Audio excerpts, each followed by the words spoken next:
우리가 가장 가까이 있는 사람한테 가장 상처 주는 말을 참 많이 하는 것 같아요. 그래서 여러분들 부부끼리 서로 기분 나쁠 때가 있어요. 기분 나쁠 때 있잖아요. 예. 그럴 때 이렇게 뭐 감정적으로 생각하거나 극단적으로 생각할 필요가 없을 것 같아요. 왜 그렇게 생각하실 필요가 없느냐면 지금 종자가 다른 종자가 이상한 행동을 하고 있다. 이렇게 생각하면 좀 마음이 좀 편안해요. 저 사람이 날 미워해서 그러는 게 아니다. 더욱이 여성이라는 이 성은 제가 남성이기 때문에 그런 걸 많이 느껴요. 여성은 참 신비한 존재. 여자는요, 생리를 하고 난 다음에 1일부터 18일까지 점점 기분이 좋아진대요. 점점. 18일서부터 21일 사이까지는 기분이 최고래요, 최고. 네. 최고인데 21일부터 기분이 나빠지기 시작해. 생리할 때 되면 완전히 그 여자가 아니야. 원래 생각했던 그 여자가 아니야. 완전히 새로운 완전히 짐승이 하나 나와갖고 이상한 행동을 하는 거예요. 그러니까 여자는 기분이 좋고 나쁘고 너무 분명해요. 좋을 때는 한없이 좋고 나쁠 때는 또 한없이 나쁜 경우가 있어요. PMT라고 이게 그 여자는 그 생리 전 긴장감이 있대요. 이 현상이 있어갖고 여자의 감정을 남자들이 내 마누라는 난 도저히 이해가 안 돼. 이게 이 주기를 몰라서 그래요. 더욱이 여자가 한 18일에서 21일 사이는 기분이 얼마나 좋으냐면은 처녀 때도 이때 만약에 파티장에 가고 술을 먹는데 남자를 보면은요 모든 남자가 다 멋있게 보인대. 그래갖고 그냥 이때 그냥 술 먹고 호텔에 다음날 아침에 깨보면 어머머 내가 미쳤어 내가 왜 그랬지? 이런 일이 이때 벌어지는 거예요. 그래서 보통 보면은 이렇게 부부들 보면 너무 예쁜 여자하고 이상하게 생긴 남자가 부부로 사는 경우가 있어요. 이 경우는 18일에서 21일 사이에 만난 경우에 이 경우는 전혀 어울리지 않는데도 같이 사는 경우가 있어요. 그걸 뭐 번개 맞은 사랑, 운명 같은 사랑 그런 거 아니에요. 그런데 이게 결혼할 때만 이런 현상이 일어나는 게 결혼하고도 계속 이 주기가 반복되는 거예요. 그러니까 남자들도 이걸 이해를 못하니까 답답한 거. 저 여자가 왜 저러나? 느닷없이 왜 신경질을 부리지? 또 느닷없이 너무너무 잘하고. 이런 주기, 본인들도 아마 그런 주기에 대한 인식이 있으실 거예요. 인간이라는 게 그렇게 복잡한 것 같아. 근데 옛날에는 이렇게 복잡해도 몰라도 됐어요. 그냥 참고 살고, 그냥 견디고 살고, 성당에서 십자가 생각하고 참으라고 그러면은 그냥 참고 그리고 옛날에 제가 20년 전만 해도 신부님 남편이 때려요, 남편이 바람 펴요. 그러면 저도 그랬어요. 참고 살으라고. 왜? 참고 좀만 참으면 죽으니까 그냥. 죽으니까 참고 살라고 그랬어요. 그 옛날엔 더 했죠. 그 옛날에는 100년 전, 200년 전에는 참고 살면 둘 중에 하나 아무나 빨리 죽으니까 그냥, 근데 요즘은요, 한 40살 된 사람이 남편이 때려요, 바람 펴요, 빚만 만들어놔요 이러면요, 참고 살라고 얘기하기가 참 두려워요. 왜냐하면 참고 100년을 더 살아야 되는데, 그거는 또 다른 형벌이거든요. 그러니까, 여러분들도 이제는 남자라는 이 동물을, 짐승을, 종자를 이해를 하셔야 돼요. 남편을 이해하라는 게 아니에요. 남자가 생겨먹은 게 어떻고, 또 여기 있는 우리 형제님들은 여자가 생겨먹은 게 그러면 훨씬 좀 덜 싸울 거예요. 덜 크크크 치치치 카카카 된다니까. 그런데 이제 부부끼리도 서로에 대한 이해가 필요하지만은 여러분들 자녀에 대한 이해가 필요합니다. 자녀를 이해하셔야 돼요. 그리고 자녀하고 대화를 해야 돼요. 자녀하고 대화를 해야 되는데 우리나라 엄마들은 참 편안하게 교육해요. 딱 한마디만 하면 되니까 공부해. 이건 절대 교육이 아니에요. 절대 교육이 아니에요. 작년 3월 13일 날 고등학교 3학년 남자아이가 엄마를 죽였어요. 목으로 칼을 찔러서. 그런데 얘가 전국 4천등 하는 아이였대요. 모의고사에. 전국. 근데 엄마는 전국 1등 하라고 그래요. 전국 1등. 나는 전교 1등은 들어봤어도 전국 1등은 처음 들어봤어요. 전국. 자식한테 전국 1등을 하라고 강요한 엄마는 처음 들어봤어요. 근데 얘는 전국 4천등이면요. 서울대 들어가요. 왜냐면 1년에 서울대 4,000명 정도 뽑거든요. 4,000명 정도 뽑으면 카이스트, 경찰대 이런 데 다 빠지면은요. 서울대 들어가고도 남아요. 그런데 얘는 전국 63등으로 고친 거야. 63등인지 62등인지. 내가 고등학교 때 반에서 받은 등수야, 이거야, 고등학교. 그런데 엄마가 이 성적표를 받아보고 아이를 야구방망이 골프채로 8시간을 두들겨 팼다는 거예요. 엄마가 전국 1등 하라고 그랬더니 왜 전국 62등 하느냐. 근데 3월 14일이 무슨 날이냐면 학부용 진학 상담하는 날이야.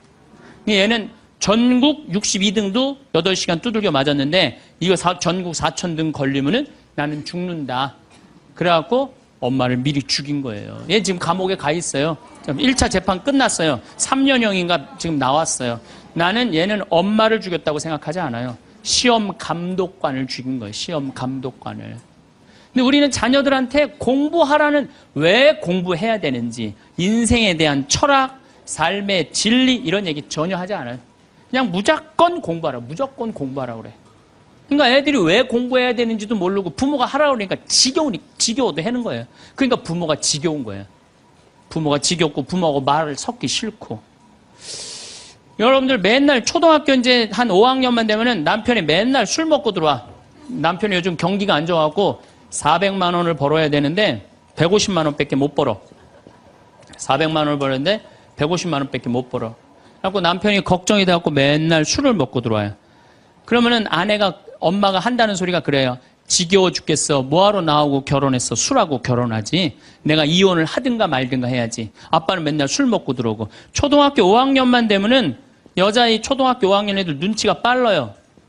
아, 우리 집이 지금 심각하구나. 엄마 아빠가 곧 이혼하면 나는 엄마하고 살아야 될까 아빠하고 살아야 될까 고민해요. 아빠가 밤 10시에 술이 취해갖고 들어왔어. 그래도 딸이라고 아빠 들어왔냐고. 아빠 오셨어요? 아빠가 한다는 소리가 우리 딸 이리 와. 아빠가 안아줄게. 걱정하지 말고 넌 들어가서 공부해. 이 아빠가 다 알아서 할게. 아니 엄마는 이혼한다는데 뭘 다 알아서 한다는 거야. 근데 엄마는 지겨워 죽겠어. 내가 이혼하든지 말든지 이런 소리 하면요. 얘는 마음 잡고 공부 못합니다. 공부하란다고 공부하는 게 아니거든요. 정말 지혜로운 엄마는 어떤 엄마인 줄 알아요? 남편 술 취해갖고 들어오면은 방에다 뉘어놓고 근심 어린 얼굴로 쳐다보는 초등학교 5학년 딸아, 아빠가 맨날 술 먹고 들어오니까 걱정되지? 엄마 나 걱정돼. 아빠가 왜 저래 조금? 사실은 아빠가 요즘 경제가 좀 어렵잖니. 너도 알다시피 지금 유럽의 그리스 사태 터졌잖아. 그리고 이란 핵무기 때문에 지금 석유값이 자꾸 올라가고 있어. 그리고 미국은 리먼 브라더스 경제 위기가 왔잖아. 이렇게 어려운 경제 위기가 와서 아빠가 한 달에 400을 벌어야 되는데 150밖에 못 벌어. 근데 너도 알다시피 우리 핸드폰 네 식구 쓰면은 20만 원이야. 그 다음 전기세 10만 원이야. 그 다음에 아빠 차 운행하고 우리 버스 타고 전철 타고 다니는 거 30만 원이야. 우리가 라면만 먹고 살아도 60만 원이야. 네 학원비, 동생 학원비 50만 원 들어가. 그러고 난 다음에 우리 아파트 부금 100만 원 들어가. 한 달에 최소한 250은 있어야 되는데 150밖에 6개월 동안 아빠가 지금 이렇게 우리 집이 마이너스야. 그래서 아빠가 저렇게 근심 걱정이 돼서 저렇게 술을 먹고 들어오니 네가 좀 이해를 해줬으면 좋겠다. 이렇게 말하면요, 얘는 방에 들어가서 고민해요. 우리 집을 위해서 내가 도대체 뭘 해야 될까 고민해요. 그런데 우리는 자녀들한테 이런 얘기 일체하지 않아요. 일체하지 않고 너는 들어가서 뭐 하라고 그래? 공부하라고 그래. 그러니까 애들이 공부를 왜 해야 되는지 모르잖아요. 유대인들은요, 초등학교 1학년만 되면은 왜 우리가 이 초막절을 지내야 되는지, 왜 우리가 과월절을 지내야 되는지, 할머니, 할아버지는 어떻게 살았고, 엄마, 아빠는 어떻게 살았고, 다 얘기해줘요. 그러니까 우리나라 애들은, 이스라엘 애들은 초등학교 1학년 때부터 철드는 거예요. 우리 역사, 이런 역사 안에서 내가 살아가야 되는구나. 제가 지난 3월 달에, 내가 이제 다음 겨울에, 12월 달에 그 강의를 이제 말씀을 드릴 거예요. 3월 달에 이스라엘에 초청을 받아서 갔다 왔어요. 근데 마침 내가 그 사막 체험을 했는데 그때 이스라엘의 영재 아이들이 거기 왔었어요. 천재 아이들이죠. 근데 이스라엘은 고등학교 3학년 18살만 되면요, 무조건 군대 가야 돼요. 3년. 남자고 여자고 다 3년. 근데 걔네들이 전부 다 의대 합격한 애, 공군사관학교 합격한 애, 다 그런 애들이야. 그래서 내가 물어봤어요. 니네들은 18살만 되면은 군대를 간다는데 너희들 정말 군대 가고 싶느냐? 내가 물어봤는데 걔네 눈빛이 반짝반짝 그러면서 나는 이 나라를 위해서 가겠다는 거예요. 그리고 그냥 가는 것도 아니고 반드시 가고 그냥 기쁘게 가겠다는 거예요. 얘네들은 역사, 의식, 가정의식 다 있는 거야. 그러니까 우리나라 애들은 20년 동안 역사 얘기도 안 듣고 사람 살아가는 도리 얘기도 안 듣고 무조건 뭐만 하라고 그래? 공부만 하라고 그래. 제가 얼마 전에 내 친구의 친구가 세상을 떠났어요. 근데 그 세상 떠난 사람 여자예요. 근데 고등학교 2학년 딸이 있고 대학교 1학년 아들이 하나 있는 거야. 그런데 이 엄마가 딸을 깨워야지 딸은 일어나서 학교를 가는 거예요. 근데 10시가 됐는데 엄마가 안 깨운 거야. 엄마가 왜 나를 안 깨웠지? 10시가 됐는데 부엌에 가보니까 심장마비로 죽은 거예요. 심장마비로 죽었는데 아들이 이제 올라왔죠. 지방대학 다니면서. 아들이 올라왔는데 아들이 장례 때 하나 울질 않더래요. 우리 친구가 가서 보니까. 그리고 그냥 슬퍼하질 않더래요. 그런데 장례하는 날 아빠한테 그러더래요. 아빠, 나 내일 MT가 있는데 나 그거 꼭 가고 싶은데 나 어떻게 하면 좋으냐고. 나 내일 MT 가게 해달라고 그러더래요. 철이 안 들은 거죠. 그런데 여러분들, 얘가 철이 왜 없을까요? 누가 이렇게 철없이 키웠을까요? 부모가 철없이 키운 거예요. 뭐 하라고 그런 거야? 공부하라고 그러는 말 외에는 한 얘기가 없는 거예요. 공부하라는 얘기. 우리 집에 이 형제가 4형제. 근데 우리 둘째 형이 머리가 나빠요. IQ가 99에. 난 126인데. 근데 우리 둘째 형이 중학교 1학년 때 어느 날 갑자기 공부를 잘하는 거예요. 반에서 1, 2등을 하는 거예요. 그리고 좋은 고등학교 가고 좋은 대학 나와서 대기업 하고 요즘 아주 그냥 번듯한 회사의 사장이에요. 그래서 내가 3년 전에 형한테 물어봤어요. 형은 IQ가 자기 항상 그러니까 난 99밖에 안 된다고. 형은 IQ가 99밖에 안 되는데 왜 이렇게 공부를 잘하고 사회에서 이렇게 정말로 남들 부러워하는 자리까지 올라갔느냐고. 왜 IQ가 99밖에 안 되는데 왜 갑자기 공부를 잘하느냐고 내가 물어봤어요. 근데 형이 이런 말씀을 저한테 하더라고. 형이 신부님, 내가 중학교 1학년 때 아버지가 간 수술했어요. 큰 간 수술을 했어요. 난 초등학교 4학년 때 기억나요. 아버지 병원에 가면 천도복숭아 따먹었던 거 기억나요. 그리고 아버지가 퇴원을 하고 다음날 허리를 구부리고 출근을 하시더래요. 근데 우리 형이 보니까 어머니가 그랬대요. 여보, 며칠 쉬었다가 나가라고. 그렇게 허리를 구부리고 어떻게 출근을 하느냐고. 근데 아버지가 그러더래요. 나는 내 자식 먹여 살리고 공부시키려면 오늘부터 나가야 된다고. 그리고 일주일 동안 이 99짜리 IQ가 지켜본 거예요. 일주일 동안 지켜보면서 자기가 그런 생각을 했대요. 내가 저 아버지를 위해서 해야 되는 건 공부다. 그래갖고 이 99 IQ가 코피가 터져가면서 공부를 한 거예요.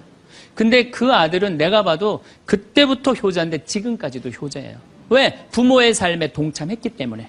여러분들은 자녀를 여러분들의 삶에 얼마나 동참시키세요? 어제 내가 평창에서 강의를 했는데 할머니 한 분이 평생 한 번도 그런 얘기 안 했대, 자식한테. 먹여주고 재워주는 거 외에는 한 게 없다는 거예요. 여러분들, 개는요, 10마디 알아듣는데요. 기다려, 앉아, 손, 엎드려, 이 정도 알아듣는데요. 그리고 원숭이는 한 30마디 알아듣는데, 자기네들끼리도. 사람은 적어도 하루 한 집에서 살면서 10,000마디는 해야 된대요. 근데 우리가 자녀들한테 무슨 얘기해? 일어나, 밥 먹어, 학교 가, 숙제, 공부해, 시험은 10마디 정도밖에 안 한 거야, 20년 동안. 어떤 하느님을 사랑하는 거, 사람을 사랑하는 거, 살아가면서 사람의 도리, 우리 집안의 내력, 그런 얘기 생전 안 하는 거예요, 생전. 내가 어떤 고민을 하는지, 내가 어떤 갈등 속에서 사는지, 아빠하고 어떤 추억이 있는지, 그런 거 전혀 모르는 거예요. 밥만 먹여주는 그러니까 10마디 이상 안 한 거예요. 그러니까 내가 자녀를 키우면서 계속 들어가서 공부해 10마디 이상 안 한 이 집은 무슨 집이냐? 개 같은 집이에요, 개 같은 집. 사람 집이 아니에요. 사람 집이 아니에요. 다정한 대화를 할 수가 없는 거야. 그러니까 우리 이 둘째 아들은 정말 그때부터 지금 나이가 50이 넘었는데 아직까지도 효자예요. 그래서 내가 이렇게 나보다 신부가 됐으면 더 잘 살았을 거예요, 둘째 형이. 근데 큰형은 이제 우리 어머니 아버지가 휴가를 이제 우리 생태마을, 요즘은 이제 거의 못 오시는데 휴가를 오면 이제 누나, 큰아들, 둘째 아들이 돌아가면서 모시고 와요. 근데 이제 큰아들도 자기도 조그만 공장을 하는데 막 이제 바쁜 와중에 어머니 아버지 모시고 오는 거 아니에요. 오다가 어머니가 아이고 얘야 묵주를 까먹었다 그러면 신경질을 부린대요. 바빠 죽겠는데 어떻게 하라고 그러냐고 지금 일주일만 손가락으로 하고 오라고 그냥. 그런데요. 근데 둘째 아들은 어머니가 딱 이제 아들 둘째 아들이 태우고 평창에 오다 얘야 묵주를 까먹었다 그러면 둘째 아들은 그런데 우리 어머니가 저한테 해준 얘기예요. 어머니 걱정하지 마세요. 톨게이트 앞에서도 그런데 어머니 걱정하지 마세요. 차 돌리면 되죠, 뭐. 그리고 그 차를 돌려갖고 30분 동안 집에 가서 그 묵주를 찾아서 모셔다 드린다는 거야. 그러니까 부모가 불편한 게 싫은 거야. 왜? 이 자식은 중학교 1학년 때부터 누구의 삶에 동참한 거야? 부모의 삶에 동참한 거야. 여러분들은 자녀들을 언제부터 삶에 동참시켰어요? 부모가 속이 썩는지 아빠가 힘든지 고통스러운지 그런 건 하나도 얘기 안 하잖아요. 그리고 너는 뭐만 하면 돼? 공부만 하면 되는 거야.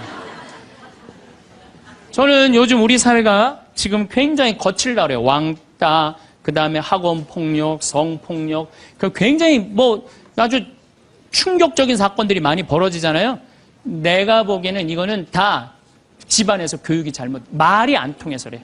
부모가 진리를 애들한테 알려줘야 될 거 아니야, 진리를.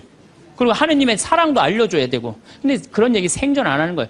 저는 요즘 무슨 대책 막 낼 때 정말로 한심해요. 그런 대책으로는 해결이 안 돼요. 저는 중학교 때 성당을 이틀 갔어요. 토요일 날, 일요일 날. 뭐 이틀 간 게 아니라 6일이면 6일 다 갔죠. 7일이면 7일 다 갔어요, 성당. 매일 가서 성당 살았어요. 그 성당 가면은 매일 교리 배우고, 거룩한 거 배우고, 진리 배우고, 사람 사랑하는 거 배우고, 사람 배려하는 거 배우고. 그랬잖아요. 학원이 무슨 학원이야. 토요일 날이는 맨날 친구들하고, 이 순교자 성월에는 유대철, 내가 그때 주인공 됐었어. 유대철. 연극하고, 성탄 때는 또, 저기 뭐 성가 연습하고, 문학적으로, 심성적으로 신앙생활을 했을 때는 아이들이 거룩하고, 그 중에 또 뭐 신학교 간 뭐 학사님 있으면 그 학생님 너무너무 부러우면 나도 한번 신부로 살아볼까? 또 수녀원 간 사람 있으면 또 이 여자아이들도 나도 저렇게 아름다운 수도자로 살아볼까? 그런 문화가 있었다고요. 근데 우리 천주교만 그런 게 아니라 자라보면 교회 다니는 애들, 절에 다니는 애들 다 그렇게 자랐어요. 그러니까 심성이 예쁘게 자라는 거죠. 근데 요즘 애들은 뭐만 해요? 공부만 해요. 그러니까 심성이 예쁘게 자랄 수가 없는 거예요. 아무리 대책을 발표해봐요. 소용이 없는 거예요. 그래서 나는 진짜 똑똑한 정치인이라면은 토요일 날, 일요일 날 신앙생활 하게 해야 돼요. 똑똑한 정치인들이라면. 그 문화생활 하게 해야 돼, 애들이. 절대 공부를 하면 안 돼요. 토요일 날, 일요일 날은. 그렇게 자라면은 우리 사회가 굉장히 건강해지고 거룩해지고 진리가 충만한 나라가 될 거예요. 공부한다고 되는 일이 아니에요. 공부한다고.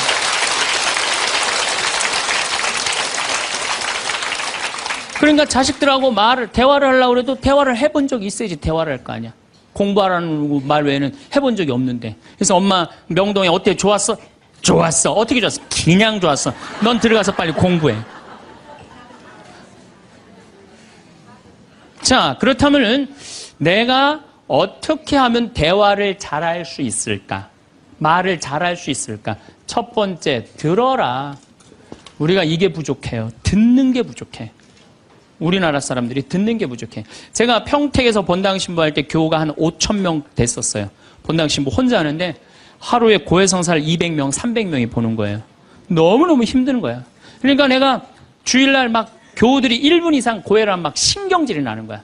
그러니까 할머니들이 그냥 신부님 내가 6.25 때 시집 와갖고 그냥 독자 집에 시집을 왔는데 아들을 하나 낳았어요. 아들을 하나 낳았는데 그놈이 독자라고 내가 너무 오냐오냐 해서 키우다 보니까 이놈을 장가를 보냈는데 이놈이 이혼을 해갖고 손자를 나한테 맡겨갖고 내가 지난주에 그 손자 찾으러 다니느냐고 주일미사를 빠졌어요. 아, 주일미사 빠졌는데 왜 6.25 전쟁부터 시작을 해. 그래서 내가 그래요.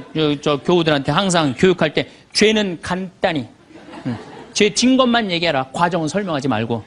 그러니까 참 교우들도 죄 결론만 얘기하는 게 참 답답할 거 아니야. 고해소에서 그 답답한 속을 털어놔야 되는데 신부님은 막 200명, 300명 주름 기다리고 있고. 근데 내가 능평이라는 데 본당 신부를 딱 갔는데 교우가 500명이야. 딱 10분의 1이야. 고해소에 들어가고 성물돌 끝났는데도 들어오는 사람이 아무도 없는 거야. 너무 심심한 거예요. 그래갖고 이제 고해소에 딱 들어오면 너무 반가운 거예요. 그래갖고 신부님 저 시어머니를 미워했어요. 그럼 평택에서는 4계명 부모에게 효도하라고 그랬는데 미워하면 안 된다. 예수님이 십자가 생각하고 시어머니한테 잘해라. 딱 간단해. 그렇게 했는데 능평에서 이자매 나가면 이제 아무도 안 들어오니까 이자매 나가면 아무도 안 들어오니까 내가 뭐라고 그러냐면 왜 시어머니를 미워하는데요? 뭐 내가 시집을 왔더니 그냥 손자하고 그냥 고모하고 그냥 남편만 하고 나는 그냥 완전히 식모 취급하고 친정에도 못 가게 하고 그러면 안 되지. 그 시어머니 며느리한테 밥 얻어먹으면서 정신 나간 시어머니네. 그러면은 그 자매가 신이 나는 거지. 신이 그것뿐만 아니라 내가 혼수살림 얼마나 구박을 많이 받았는지 몰라요. 그러면은 내가 이제 아유 정말 늙으면 그거 정말 다 그래. 하여튼 자매님 참 그런 집에서 힘들게 산다. 그러면 막 눈물 콧물 흘려가면서 시어머니 욕을 바가지로 해요. 그러면서 자매가 신부님 이렇게 시어머니 욕해도 되느냐고 걱정하지 말라고 여긴 비밀이 지켜지는 데니까 걱정하지 말라고. 한 20분 정도 막 시컷 시어머니 욕하면은요, 대부분의 며느리들이 뭐라 그러냐면, 신부님 꼭 시어머니가 있어서 불편한 것만은 아니에요. 시어머니가 애도 봐주고, 반찬도 이런 거 저런 거 해줄 때는 나 너무너무 좋아요. 아, 그런 것도 있어요? 예. 신부님 이번 사순절을 맞이해서 내가 우리 성가정 만들려니까 내가 시어머니한테 내가 잘할게요. 아유, 뭐 잘하면 좋죠. 반찬도 맛있게 하고 한 번 더 웃으면서 얘기할게. 아유, 훌륭하십니다. 나는 한 게 아무것도 없어. 아유, 그러느냐고. 그러면 자기가 고해하고, 자기가 훈화하고, 자기가 보속하고, 자기 결심까지 다 하기가 나가. 말은요, 들어주기만 하면 돼요. 여러분들 친구들하고 무슨 상담할 때 지적질할 필요 하나 없어요. 나이 50, 60 넘어갖고, 너 그러니까 네가 그 꼴로 사는 거야. 그러면 자기 속 얘기하는 사람이 너 그러니까 그 꼴로 사는 거야. 그럴 때 아유 맞아 내가 그래서 내가 이 꼴로 사나 보다. 그럴 것 같아. 기분 나빠할 것 같아요. 당연히 기분 나빠하죠. 당연히. 우리 집에 많은 그 중고등학교 학교 다니기 싫어하는 애들을 데리고 와요. 요즘 내가 바빠서 거의 상담을 못 하는데 데리고 오면은 얘가 학교를 안 간다는 거예요. 중학교 2학년, 3학년 애가 학교를 관두겠다는 거예요. 그러면 내가 많은 경우 상담을 하면은 거의 90%는 그랬던 것 같아요. 너 학교 많이 다니기 싫으니? 네, 다니기 싫어. 그럼 관둬. 뭐 다니기 싫은데. 아, 신부님한테 다니라고 설득하러 데리고 왔는데 신부님이 뭐라 그래? 나는 이제 그렇게 마음 먹고 애가 오는 거예요. 저 엄마가 날 저기까지 데려간 거는 나를 학교를 다시 다니게 설득을 시키려고 저 신부를 만나게 해주는구나. 근데 내가 관둬. 뭐하러 다녀? 내가 엄마한테 자세히 얘기해 줄 테니까 너 관둬. 근데 왜 다니기 싫은데 이유가 뭐야? 그럼 공부도 따라가기 힘들어. 그래, 맞아. 한번 따라지면 그거 못 따라가. 너 있잖아. 너는 머리로 살 놈이 아니라 내가 보기엔 몸으로 살 놈이다, 너. 너 우리 생태마을에 와갖고 농사나 져라. 그러면 이제 자기 친구 얘기, 부모한테 섭섭한 얘기 다 해요. 그럼 아, 얼마나 힘들었겠니? 그거 다니기, 너 수업 시간에 조는 이유가 있지. 이해를 해야지 알아서 볼 거 아니야. 이해도 안 되는데 눈 뜨고 쳐다보고 있는 거 쉽지 않지. 심이 그거 어떻게 알았냐. 다 내가 옛날에 해봐서 알아.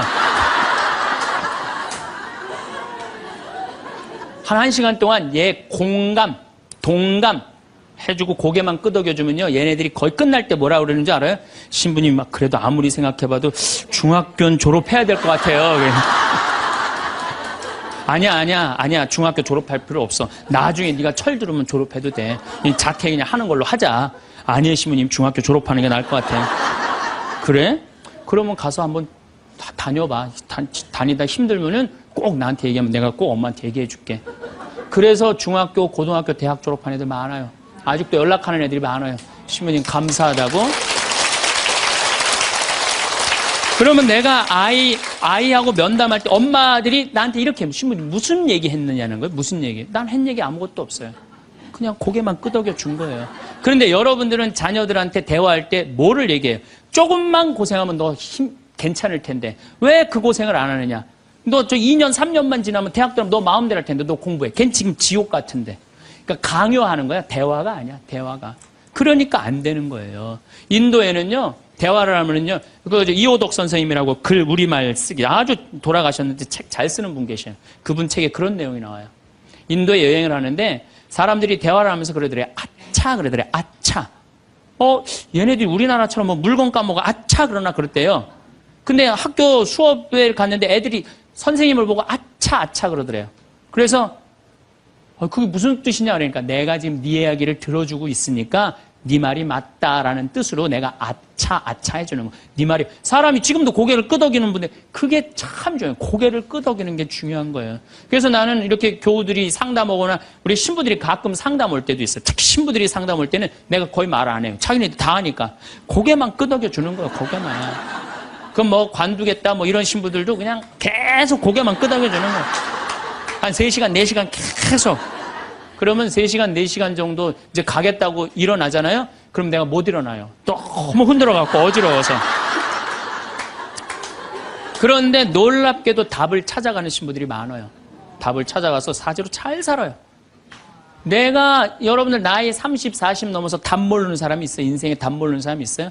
근데 내가 지금 저 사람한테 내 얘기를 하는 건 이 답답한 속을 좀 알아달라는 얘기예요. 그러니까 대화의 기본은 판단하지 않고 들어주는 거예요. 판단하지 않고 그냥 그 사람 마음에 공감해 주는 거예요. 두 번째, 내가 대화 다 잘하고 싶다.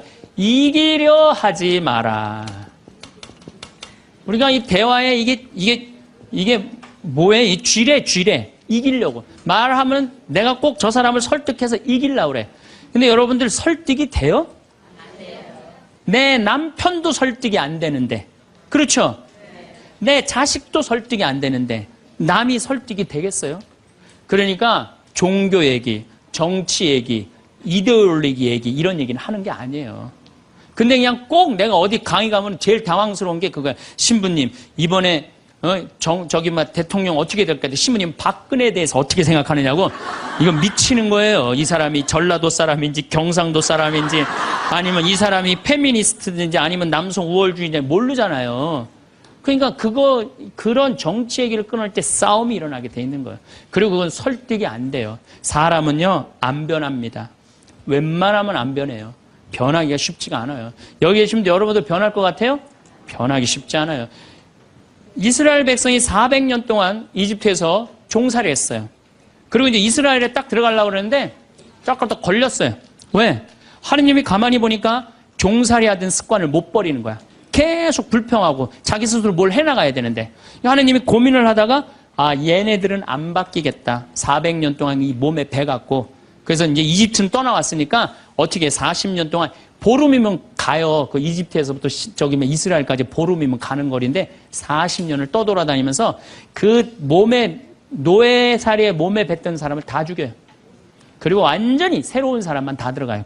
다시 태어난 사람만. 그렇게 안 변하는 게 그러니까 40년 동안 단련 기간을 주는 거예요. 또 예수님도 부활해갖고 왔는데 사람들 변했어요? 안 변했어요. 변한 사람 없어요. 12 제자만 변하고 그런 거지. 사람은 안 변해. 근데 여러분들이 너 이렇게 살아 그런다고 살아요 그 사람이? 그러니까 대화할 때 싸워서 이길 수가 없어요. 싸워서 이기려 하지도 말고. 제가 이렇게 평화방송에 이제 요즘 방송이 계속 나가잖아요. 한 번만 내보냈으면 좋았을 걸. 뭘 그렇게 계속 내보내. 아주 괴로워 죽겠어요 저는. 방송에 똑같은 강의 내용 계속 그래서 이거 녹화하는 거예요. 똑같은 거 너무 내보내지 말고 새 거 내보내라고 내가 지금 녹화하는 거예요.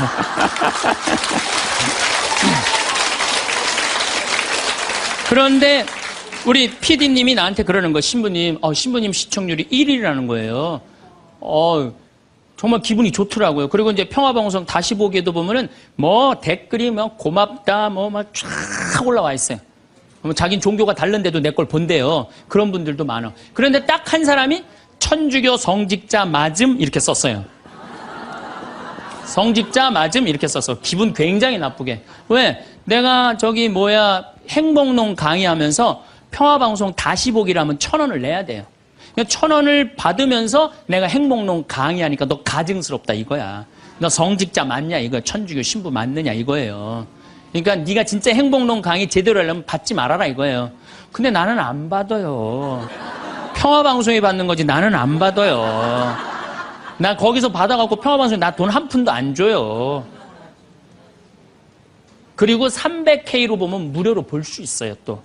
그 사람은 내가 싫은 거야. 내가. 그냥 본질적으로 싫은 거야 내가. 그러니까 성직자 맞음하고 쓴 거야. 근데 그 밑에 댓글을 써서 내 팬들이 막 신부님 돈 안 받는다. 평화방송도 해명을 했어요. 신부님 한 푼도 돈 안 간다. 그래도 아무 소리도 없는 거야. 그러니까 그 사람 내가 싫은 거예요. 싫으니까 성직자 맞느냐고 한 거야. 자, 내가 그걸 읽어보고 막 화가 나서 100명이 다 칭찬하는데 한 명이 나 욕하면 신경질 나잖아요. 그래갖고 내가 밑에 댓글에다가 너 나하고 한 번 만나서 싸우자. 나 돈 안 받는다. 나한테 사과해라. 그래야 될 것 같아요? 무시해야 될 것 같아요? 그걸 잘 아는 사람들이. 아니 무시해야 되는 걸 그렇게 잘 아는 사람들이 주위 사람들한테 그렇게 싸워서 이기려고 그래요. 우린요 인생을 살아가다가 무시해야 되는 사람들이 참 많아요.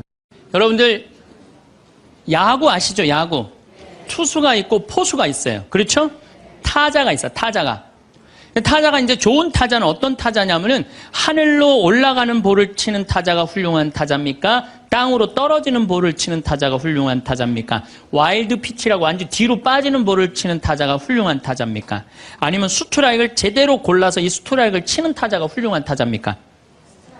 그렇죠. 스트라이크 들어오는 걸 쳐도 3할 10번 중에 3번을 못 쳐요. 하늘로 솟는 거, 땅으로 떨어지는 거, 뒤로 빠지는 거, 이런 거는 골라내야 돼요. 근데 우리 인생도 마찬가지예요. 만나는 사람이 다 스트라이크예요? 만나는 사람, 어떤 사람은 하늘로 솟는 볼이 있어요, 없어요? 땅으로 떨어지는 볼이 있어요, 없어요? 뒤로 빠지는 볼이 있어요, 없어요? 볼들이 많아요. 그 볼마다 쫓아다니면서 다 치면요, 이 사람 타자 자격 없어요. 여러분들 인생 살아가면서요, 스트라이크만 골라 쳐도 3할을 못 쳐요. 그러니까 10명 중에 만나는 사람 3명 마음 맞는 사람 만나기 쉽지 않아요. 그 3명만, 예, 아멘 다시 한번 해보세요, 그럼.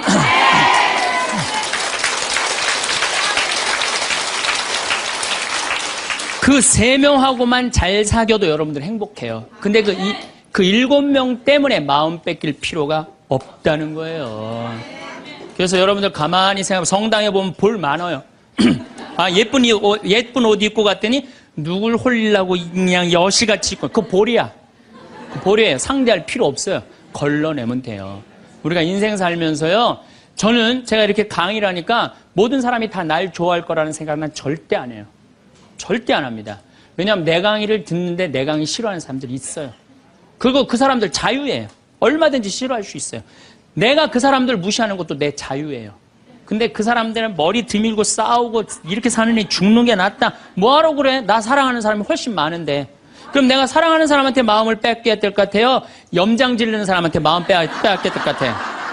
어느 누구한테 마음 뺏겨야 돼? 사랑하는 사람한테. 여러분들도 마찬가지라는 거예요. 그러니까 오늘 이렇게 생각해서 내 볼이 누군가, 그 사람한테 내가 마음을 빼앗기고 시간을 빼앗고 열정을 빼앗긴다면 여러분들은 타자 자격 없고 인생 살 자격 없는 거예요. 그건 걸러내야 돼요. 이기려 하지 마세요. 골라내시면 돼요. 아, 예수님 그렇게 우리 구세주인데 예수님 다 좋아했어요? 멱살 잡고 돌 던지고 막 이랬어요. 예수님도 마지막 침 뱉고. 그러니까 우리들이 모든 사람한테 사랑받으려고 그럴 때 그때 미치는 거예요. 예. 날 사랑하는 사람도 있고 사랑하지 않는 사람도 있고. 반대로 뒤집어서 얘기해 봅시다. 여러분들 다 사랑해요?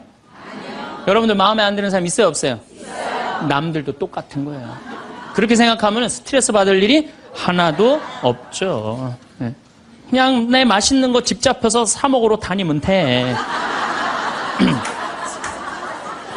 자, 세 번째, 대화를 잘하려면 지는 법을 배워야 돼요. 이기려 하지도 말지만 지는 법을 배워야 돼. 여러분들, 우리가 살아가면서 이걸 대한민국이 못해요. 아니, 내가 맨날 이겨야만 돼? 1등만 해야 돼? 2등 할 수도 있고, 꼴등 할 수도 있고, 내가 달리기 하면 달리기 잘하고, 노래하면 노래 잘하고, 그림은 그림 잘해. 다 잘해야 돼요? 그렇지 않아요. 애들한테 지는 법을 알려주면요, 애들이 잘 살아요. 근데 너 꼭 1등 해야 돼. 너 남들하고 해서 해야 돼. 얘네들 나중에 부러지게 돼 있어요. 지는 법을 가르쳐. 제가 이제 호주에 이제 강의 갔다가 우리 생태마을에 여름에 환경 교육을 해요. 아이들이 한 300명 정도 왔어요. 주일미사 이제 딱 토요일 날 들어와서 주일미사를 딱 하는데 300명이 앉아서 미사를 하더라고요. 근데 미사를 하는데 우리 생태마을은 여름에 더우니까 우리가 아이스크림을 직접 만들어서 판매를 해요. 애들. 그러니까 애들이 이제 아이스크림 사 먹는 재미로 그냥 왔다 갔다 하잖아요. 근데 이제 이 300명이 주일날인데도 불구하고 아이스크림 사 먹느냐고 돈을 다 써버린 거야. 주일날 미사를 하는데 헌금을 하는데 헌금을 안 하는 거예요. 300명이 전부 다 헌금 봉투를 다 패스를 하는 거예요. 그런데 원주교구 구곡성당 아이들이랑 대구교구 무슨 산지성당, 성지성당인가 두 성당 50명만 헌금을 다 하는 거예요. 얘네들은 헌금을 남겨둔 거죠. 남겨두고 헌금을 계속 하더라고요. 나는 이렇게 앉아서 보는데 걔네들이 너무 예쁜 거예요. 그 먹고 싶은 아이스크림을 안 먹고 헌금을 하니 얼마나 예뻐요. 하느님 생각을 가만히 해봐서 하느님이 쟤네들이 얼마나 예쁠까 감사하다고 헌금을 바치니. 그래서 내가 이제 공지사항 때 너희들은 아이스크림도 안 사 먹고 이렇게 헌금을 하니 너무 기특하다. 너희들 신부님이 아이스크림 교환권 2,000원이거든요. 이거 하나씩 다 선물로 줄게. 다 선물로 줬어요. 선물로 줬는데 250명이 뭐라 그러냐면 이러는 거예요. 자기네들은 못 받는다 이거야. 얘네들은 헌금을 해갖고 내가 선물로 주고 싶었는데 250명은 싫은 거예요. 근데 제가요, 신부 생활 20년 하면서 뭐 성당에서 뭐 프로그램 할 때 상 줄 때요, 박수 치는 경우를 본 적이 없어요. 전부 애들이 다 그래요. 내가 1등 아니면 다 싫은 거예요. 그러니까 지는 법을 안 가르치는 거죠. 축하해 줄 일 아니에요? 쟤네들 헌금 내갖고 저렇게 좋은 선물을 받는구나. 박수 쳐줄 일 아니에요? 그래갖고 내가 열받아갖고 생명을 살리는 말씀, 내 CD죠. 15,000원짜리. 이번 확 뛰었어. 15,000원짜리. 이거 니네들 엄마한테 다 갖다 줘, 엄마, 아빠한테. 뭐라고 갖다 주냐면 내가 헌금 냈더니 신부님이 선물 줘서 엄마, 아빠한테 갖다 주라 그래요. 이 집은 뭐가 되는 집이야, 이 집들은. 그랬는데 못 받는 애들이 더 크게 그러더라고요. 그래서 내가 한마디 했어. 니네들은 하느님한테 바치는 거 아무것도 없이 그냥 받으려고 그래? 얘네들은 먹고 싶은 거 안 사 먹고 바친 거야. 남이 잘 되는 꼴을 못 봐요. 우리나라 지금 분위기가 그래요. 난 요즘 이 선거철 보면서 정말 가슴 아파. 머리 꼭대기부터 지는 법을 못 봐요. 자기가 떨어지면 무슨 욕을 해서라도 핥혀내야 돼. 받아들이질 못해. 그러니까 머리 꼭대기부터 밑에까지 지는 법을 안 가르치니까 우리 사회가 무슨 뭐 타협이 없어요. 죽기 아니면 까무러치기야. 한 발 양보하는 게 없어. 그래서 대화가 말이 안 통하는 거야. 지는 법을 안 가르치니까. 네 번째, 한쪽 말만 듣고 판단하면 바보 되기 쉽다. 이게 특별히 우리 교회에서 그래요. 한쪽 말만 듣고 판단하는 경우 너무 많아요. 그렇죠? 내가 막 신부 됐을 때 우리 자매들이 신부님, 나는 남편이 때리고 바람피고 술 먹고 빚지고 너무너무 불쌍하더라고요. 왜냐면 얼마나 불쌍해. 여자가 시집으로 왔는데 남편이 때리고 바람피고 빚지고 기쁨이 하나도 없잖아요. 막 그것도 여자가 이쁜 여자가 울면 더 이쁘잖아 또 막. 그래갖고 정말 이렇게 불쌍한 자매 어떻게 하면 좋은가. 마음이 안타까웠어요. 이거 어떻게 도와주면 좋은가. 근데 한 10년째 됐는데 어떤 자매 하나가 성당 활동 열심히 하는 자매 하나가 남편도 내가 보기엔 굉장히 젠틀한 사람이야. 괜찮은 사람이야. 근데 해가 어스름하게 지는데 성당 마당에서 울면서 신부님, 나는 겉보기에는 멀쩡해도 속으로는 시어머니, 시아버지, 남편 때문에 속이 썩는다고. 이 자매가 이렇게 어려운 가운데서도 반짝반짝 웃으면서 교회 봉사를 했구나. 마음이 짠하더라고. 그래서 이 자매를 한번 꼭 끌어안아줘야 되나 어떻게 되나 막 고민을 하고 있는데 그날따라 남편이 퇴근을 하고 성체조배에서 성당에 오는 거예요. 멀리서 남편이 보이는데 막 울다가 남편 욕하고 시댁 욕하다가 이 자매가 눈물을 싹 훔치더니 그 우는 모습은 온데간데 없이 반짝 웃으면서 자기야 웬일이야 그래서 막 뛰어가더라고요. 내가 그날 이후부터 여자의 눈물은 한쪽 눈물만 믿어요. 아직 누구 얘기 안 들어봤어? 남편 얘기 안 들어본 거예요. 남편 얘기. 그리고 내가 이제 신부된 지 20년 되는데 내가 요즘 깨달은 게 있어요. 부부 문제는 껴드는 게 아니야. 부부 문제 누구만 알아? 부부만 아는 거예요. 부부만 해결해 준다고 껴들 일이 아니더라고요. 부부만 아는 거야. 여러분들 성당에서도 마찬가지예요. 성당에서도 되게 소문을 한쪽만 들어요. 신부님이 맨날 어떤 여자랑 맨날 밥 먹으러 놀러 다닌다. 어떤 자매가 얘기했어. 그 자매는 그 신부님하고 친하고 싶은 자매야. 근데 그게 안 되니까 욕을 하는 거지. 그 내가 들었어. 야, 신부님이 정말 그래? 그 자매랑 정말 친해? 나 신부님 그렇게 안 봤는데. 이 바보 판단하는 거예요. 자, 여러분들, 내가 이 자매한테 그 얘기를 들었으면 신부님한테 찾아가세요. 찾아가고 물어보세요. 신부님 그 자매랑 지금 친하게 맨날 밥 먹으러 다닌다는데 맞느냐고. 자, 그렇게 확인할 용기 있으세요, 여러분들? 그럼 판단하지 마세요. 가서 확인할 길이 없으면 어떻게 해야 돼? 판단하지 말아야 돼. 그리고 내가 정말 신부님, 수녀님 비밀 들었어. 내가 지금 입이 근질근질해. 내가 꼭 얘기하고 싶어. 얘기하세요. 하는데 누구한테 얘기해야 되면 걔한테 얘기하세요.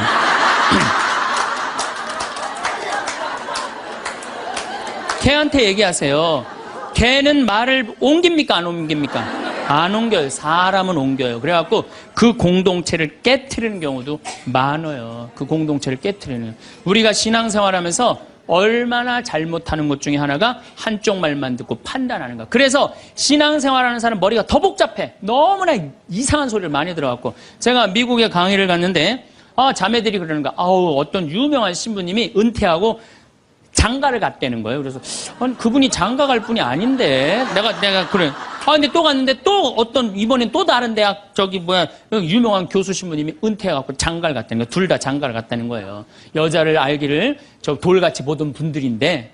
그래서 나는 속으로 아니 그분들이 은퇴할 분 장가 갈 분들이 아닌데. 그래갖고 내가 이번에 1년이 지나고 난 다음에 동창 신부들 모여갖고 야, 나 미국에 가고 이런 얘기를 들었다. 그랬더니 한 동창 신부가 그런 얘기를 무슨 소리야. 지난주에 나하고 같이 미사 봉헌하고 신부님이 성서 강의했는데. 그러니까 멀쩡하게 성서 강의하는 신부님이 미국에서는 지금 관도하고 장가가 있어 지금. 우리가 얼마나 신앙생활하면서 이 잘못된 소문에 우리 영혼이 망가지는지 몰라요. 그러니까 한쪽 말만 듣고 판단하면 뭐가 되기 쉽다? 바보 되기 쉽다. 5번째, 끝을 좋게 맺어라. 이 무슨 얘기냐 하면은 끝을 좋게 맺어라. 이 무슨 얘기냐면 여러분들 사람이 살아가다 보면요 사이 나쁠 때가 있어요. 친한 친구인데 결국은 재산 문제 때문에 법원까지 가갖고 법원에서 재산 주고받고 이게 끝났어. 헤어질 때 뭐라고 헤어져요? 야, 우리가 그래도 30년 동안 친구인데 이렇게 좋지 않은 일로 법원까지 왔는데 이렇게 결정이 났으니 너 다음에 어딜 가도 행복하게 살았으면 좋겠다. 다음에 볼 때 우리 웃으면서 만나자. 이렇게 헤어져야 돼요. 아무리 속이 뒤집어져도. 근데 우리는 뭐라고 헤어져요? 너 밤길 조심해. 내가 언젠가 너 가만히 안 놔둘 거야. 이거는요 정말 어리석은 거예요. 또 어떤 사람 맨날 술 먹고 막 바람 피다가 죽었어. 50살에. 그냥 그 집 애 때리고 부인 때리던 사람이 죽었어. 그냥 이제 초상집에 가서 위로해 준다고 그렇게 술 먹고 바람 피고 애들 때리더니 잘 죽었다. 니네들 고생 끝났다. 니네들끼리 행복하게 살아라. 이렇게 말한다고 그 자식이 행복해 할 것 같아요? 그래도 자기 아버지인데. 이렇게 말해야 돼요. 그래도 네 아버지가 이 시대의 풍류를 알던 사람인데 너무 안타깝다. 얼마나 멋있는 사람이었는데 정말 마음이 아프다. 아버지 좋은 데 가시게 이제 정말 저 세상에서는 정말 아무 거침없이 행복하게 살 수 있도록 우리 기도해주고 축복해주자. 그럼 너희들은 정말 행복하게 살았으면 좋겠다. 아다르고 어달아요. 아다르고 어달라요. 나는 정말로 2000년 동안 말 진짜 못하는 놈 한 놈 알고 있어요. 이놈이 어떤 놈이냐면 십자가 왼편에 매달린 이 왼편의 강도 진짜 말 못하는 놈이에요. 이놈이 이제 십자가에 못 박혀 죽을 자기도 괴롭고 아프기 힘들겠지. 그렇지만 그렇게 말하면 안 되지.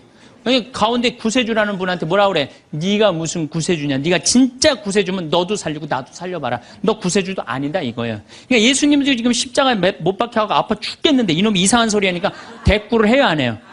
대꾸를 안 해요. 근데 난 2000년 역사상 진짜 말 잘하는 사람 한 사람 알고 있어요. 이게 누구야? 오른편에 있는 강도예요. 오른편에 있는 강도가 뭐라 그래? 야 이놈아 너하고 나하고는 죽어도 싸. 근데 이분은 가난하고 병든 사람 전부 다 함께하고 병 고쳐주고 함께했던 분인데 네가 무슨 자격이 있어 그런 말을 해. 그래 한마디 더 해. 주 예수님 마지막 날 저를 기억해 주십시오.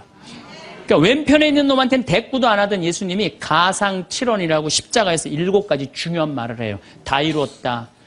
엘리엘리네마 사박타니 이 몸이 보십시오. 당신의 아들입니다. 뭐 목마르다 이런 얘기 하잖아요. 그런데 이 오른편의 강도한테 너야말로 오늘 나와 함께 진정으로 낙원에 들 것이다. 막판에 말 한 번 잘한 바람에 천당 입장 1호 고객.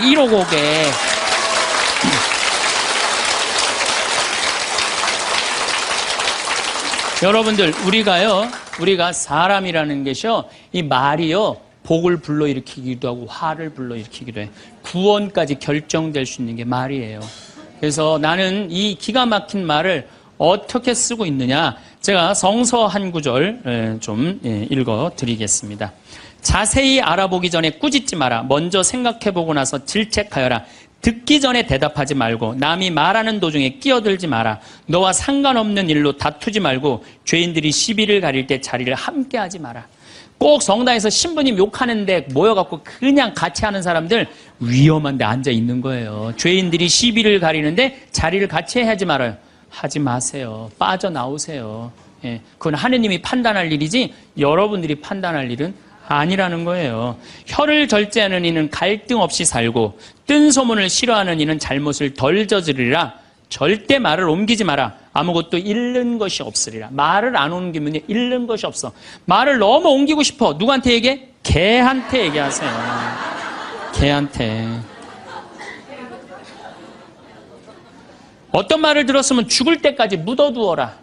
이게 집회서에 나오는 말씀이에요. 여러분들 저 사람 판사인데 이 둘째 부인 아들이래. 내가 알고 있어. 근데 그걸 얘기를 해야 될까요? 죽을 때까지 묻어둬야 될까요? 죽을 때까지 묻어둬야 돼요. 어리석은 자는 들은 말 때문에 아이 낳는 여자처럼 진통을 겪으리라. 온갖 소문을 듣고 그냥 진통을 겪는 거야. 어리석은 자의 뱃속에 든 말은 사람의 넓적다리에 밝힌 화살과 같다. 중상하는 자와 한 입으로 두말하는 자를 저주하여라. 그들은 평화로에 사는 많은 사람들을 멸망시켰다. 그래서 여러분들 말이라는 거는요 너무 중요한 거예요. 그래서 난 과연 생명을 살리는 말씀을 하는 사람이냐, 좋은 열매를 맺는 말 씨를 뿌리는 사람이냐, 입만 열면 공동체를 파괴하고 상대방 가슴에 멍을 들게 하는 말투를 던지는 사람이냐, 이거 잘 생각하시고 여러분들은 생명을 살리는 말씀을 전하는 분들이 되고 좋은 열매를 맺는 말 씨를 뿌리는 분들 되기를 바라겠습니다. 우리가 매일 주고받는 말들 속에는 보이지 않는 강물이 흐릅니다. 때로는 잔잔한 위로를 건네고 때로는 서로의 마음을 이어주는 든든한 다리가 되기도 합니다. 하지만 무심코 던진 말 한마디가 관계에 예기치 않은 파문을 일으키기도 하니 말의 힘은 실로 놀랍습니다. 우리의 말은 단순히 생각을 전달하는 도구를 넘어 우리 자신을 비추는 거울이자 타인과 연결되는 창문과도 같습니다. 어떤 말을 선택하느냐에 따라 우리의 내면이 드러나고 우리가 살아가는 세상의 빛깔 또한 그에 따라 만들어갑니다. 때로는 말로 다 표현되지 않은 진심이나 숨은 의도마저 미묘한 분위기를 통해 전달되기도 하는 것을 보면 소통의 깊이는 참으로 헤아리기 어렵습니다. 이처럼 말 한마디가 우리의 정서적 안녕과 삶의 질에 실질적인 영향을 미칠 수 있음을 기억하는 것은 중요합니다. 따뜻한 말 한마디가 하루를 밝히고 서로의 존재를 더욱 소중하게 느끼게 하는 순간들을 우리는 삶 속에서 종종 경험합니다. 때로는 말과 말 사이의 침묵조차 깊은 의미를 전달하기도 하며 이 모든 언어적 상호작용에는 서로를 존중하는 마음과 신중한 책임감이 필요함을 느끼게 됩니다. 오랜 시간을 함께한 부부의 모습을 떠올려 봅니다. 수십 년 세월의 강물이 흘러도 여전히 서로의 마음 전부를 헤아리기 어려울 때가 찾아오곤 합니다. 같은 풍경을 바라보아도 느끼는 감상이 다르고 같은 일에 대해서도 생각의 결이 다를 수 있습니다. 오랜 익숙함이 때로는 새로운 이해를 가로막는 안개가 되기도 합니다. 공유된 역사가 주는 편안함 이면에는 이미 다 안다는 생각에 빠져 상대방의 변화하는 내면을 간과하는 함정이 숨어 있을 수 있습니다. 척하면 알겠지 하는 기대 대신 나는 이렇게 느껴요. 당신 생각은 어떤가요? 하고 조심스럽게 마음의 창을 여는 노력이 필요합니다. 때로는 자신의 연약한 부분을 진솔한 언어로 나누는 용기가 오랜 관계에 새로운 깊이와 신뢰를 더해주기도 합니다. 매일 건네는 작은 감사의 말, 덕분에 든든해요. 오늘도 수고했어요.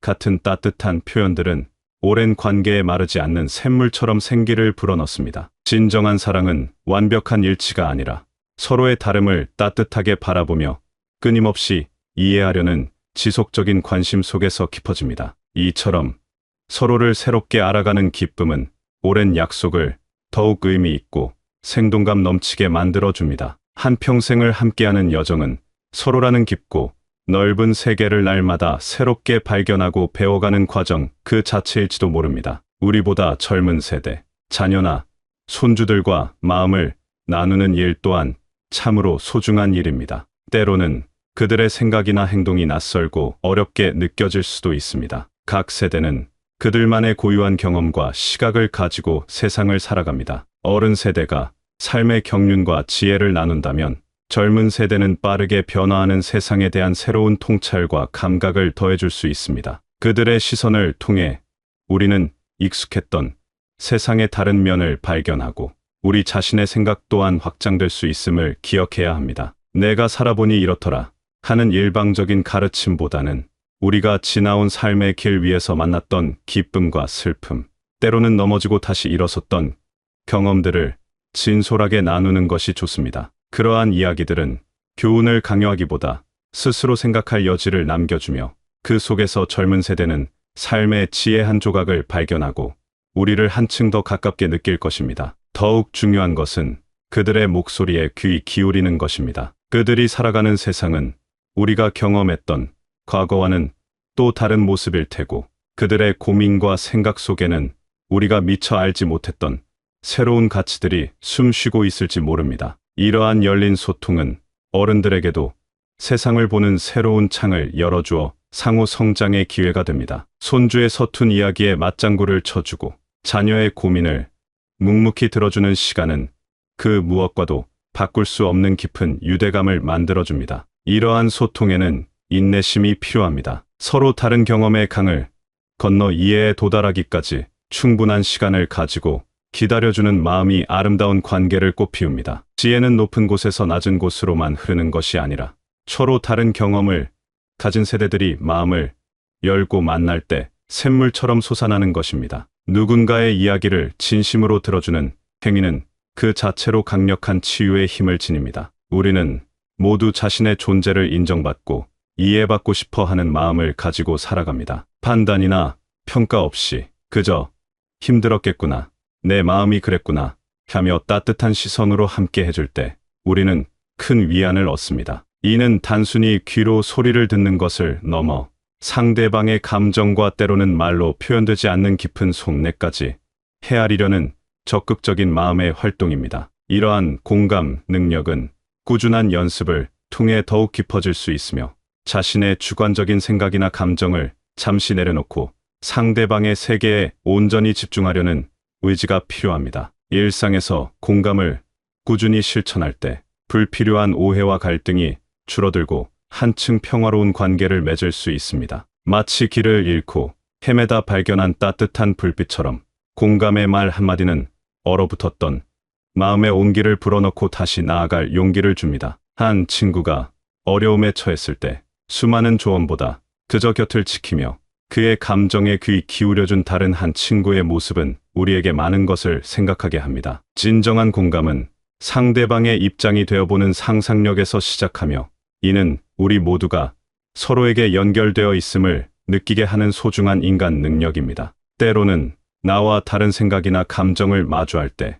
그러한 다름을 너그러이 받아들이고 이해하려 노력하는 용기가 필요하기도 합니다. 이처럼 작은 관계 속에서 공감을 실천하는 일이 모여 더 넓은 세상을 향한 따뜻한 시선을 키워나갈 수 있습니다. 우리가 하는 말들은 허공으로 흩어지는 듯하지만 실은 듣는 이의 마음에 깊은 흔적을 남깁니다. 어떤 말은 아름다운 그림처럼 남아 오래도록 기분 좋은 미소를 짓게 하고 어떤 말은 가슴에 박힌 작은 가시처럼 두고두고 아픔을 주기도 합니다. 우리가 가정에서 그리고 만나는 사람들과 나누는 대화는 그 공간의 분위기를 만들고 관계의 색깔을 결정합니다. 고맙습니다. 사랑합니다. 수고했어요.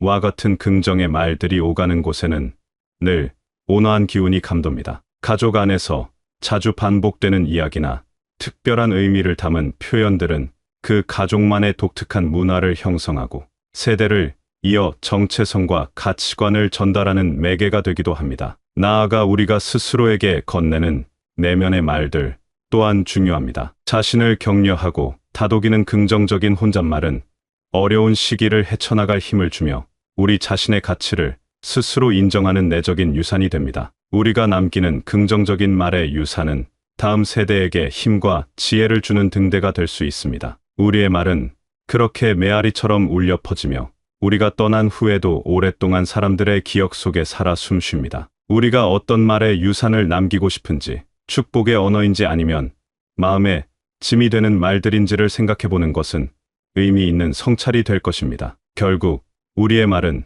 우리가 살아온 삶의 이야기, 우리가 세상에 남기는 발자취의 일부가 됩니다. 어떤 이야기와 어떤 발자취를 남길지는 매 순간 우리가 선택하는 말에 달려 있습니다. 삶의 여정에서 우리가 주고받는 말 한마디, 한마디는 생각보다 훨씬 큰 의미를 지닙니다. 따뜻한 말, 서로를 이해하려는 노력, 진심으로 귀 기울이는 자세는 우리의 관계를 풍요롭게 하고 삶 전체를 더욱 아름답게 가꾸어 줍니다. 의식적으로 좋은 말을 선택하고 타인의 마음의 온기를 전하려는 작은 노력들이 모여 우리 자신과 주변 사람들의 삶의 빛을 더할 수 있습니다. 이는 단번에 이루어지는 것이 아니라 매일의 관계 속에서 꾸준히 마음을 기울여야 하는 지속적인 연습과 같습니다. 우리가 건네는 따뜻한 말 한마디가 다른 이에게 긍정적인 영향을 주고 그 온기가 또 다른 이에게로 퍼져나가는 선한 파급 효과를 그려보는 것도 즐거운 상상입니다. 이처럼 신중하게 말을 선택하는 행위는